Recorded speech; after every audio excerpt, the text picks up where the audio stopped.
বিচার সংস্কার ও দেশ পুনর্গঠনের লক্ষ্যে জনতার দুয়ারে জুলাই, দেশ করতে জুলাই পদযাত্রা। সেই পদযাত্রা আজকে আশুলিয়াতে। সেই আশুলিয়াতে জুলাই পদযাত্রাকে উপলক্ষ করে ব্যাপক নিরাপত্তা আমরা আজকে সকাল থেকে লক্ষ্য করছি। আপনারা দেখছেন যে পুলিশ এবং এপিবিএনের সদস্য এবং ডিবি সদস্যরা তারা আজকে সকাল থেকেই যেই আশুলিয়ার যে বাস স্ট্যান্ড, আসলে যে বাস স্ট্যান্ডের যে জায়গাটা, সেইখানেই আজকে জুলাই পদযাত্রার জন্য এনসিপির যে জুলাই পদযাত্রার মঞ্চ তৈরি করা হয়েছে, সেই মঞ্চের পিছনের সাইডটা আপনাদেরকে দেখাচ্ছি। যে পুরো যে জায়গাটা, সমাবেশ স্থলে যে পুরো জায়গাটাই পুলিশ আসলে এইভাবে ঘিরে রেখেছে, পুলিশ, ডিবি এবং এপিবিএনের সদস্যরা। এবং আজকে যেহেতু আশুলিয়াতে দুইটা প্রোগ্রাম ছিল, বিএনপির একটা প্রোগ্রাম ছিল, যে প্রোগ্রামটা কিছুক্ষণ আগেই শেষ হয়েছে। এই প্রোগ্রামকে কেন্দ্র করে যেহেতু একই দিনে দুটি দলের দুইটি প্রোগ্রাম, সেই প্রোগ্রামকে ঘিরে তারা ব্যাপক নিরাপত্তা ব্যবস্থা গ্রহণ করেছে। এবং আজকে সকাল থেকেই আমরা লক্ষ্য করছি আশুলিয়াতে এই যে রোডটা, যে বাইপাইলের যে রোডটা, ঢাকা ময়মনসিংহ যে মহাসড়কের যে রোডটা, এই রোডটাতে আমরা দেখেছি যে বিশেষ করে বাইপাইল থেকে শ্রীপুর যে জায়গাটা, শ্রীপুরে বিএনপির সমাবেশ ছিল এবং বাইপাইল যে বাস স্ট্যান্ডে এনসিপির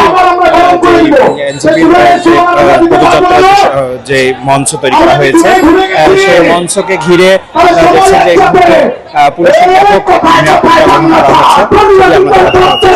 আপনারা দেখছেন যে জুলাই পদযাত্রার যে মঞ্চ তৈরি করা হয়েছে এনসিপি জুলাই পদযাত্রায়, সেই মঞ্চে এখন স্থানীয় নেতাকর্মী বক্তব্য দিচ্ছে এবং চারপাশে পুলিশ এবং এপিবিএনের সদস্য, র্যাব এবং বিবির ব্যাপক একটি নিরাপত্তার বিষয়টা আমরা লক্ষ্য করছি। যে এই যে জুলাই পদযাত্রাকে ঘিরে কেন্দ্রীয় নেতৃবৃন্দ, এনসিপির কেন্দ্রীয় নেতৃবৃন্দ যে আশুলিয়াতে আসবে, সেই আশাকে কেন্দ্র করে আজকে সকাল থেকে আমরা লক্ষ্য করছি যে আশুলিয়াতে বা বাইপিএলে যে ব্যাপক একটি নিরাপত্তা বেষ্টনী তৈরি করা হয়েছে।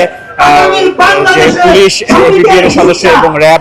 আপনারা দেখছেন যে আমরা এখন যেই চিত্রটা দেখাচ্ছি, এটা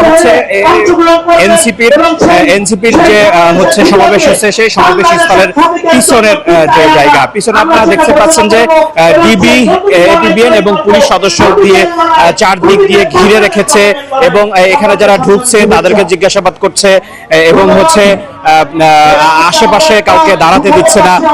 সব মিলিয়ে একটি ব্যাপক একটি নিরাপত্তা ব্যবস্থা নেওয়া হয়েছে, সেটা আমরা আজকে সকাল থেকেই লক্ষ্য করছি। এবং গতকাল থেকেই আমরা দেখছিলাম যে একই দিনে একই জায়গায় দুইটা বিএনপি এবং এনসিপির যে প্রোগ্রাম, সেই প্রোগ্রামকে ঘিরে একটি ব্যাপক সতর্কতা একটু লক্ষ্য করা যাচ্ছে, সেইটি আমাদেরকে দেখানোর চেষ্টা করলাম।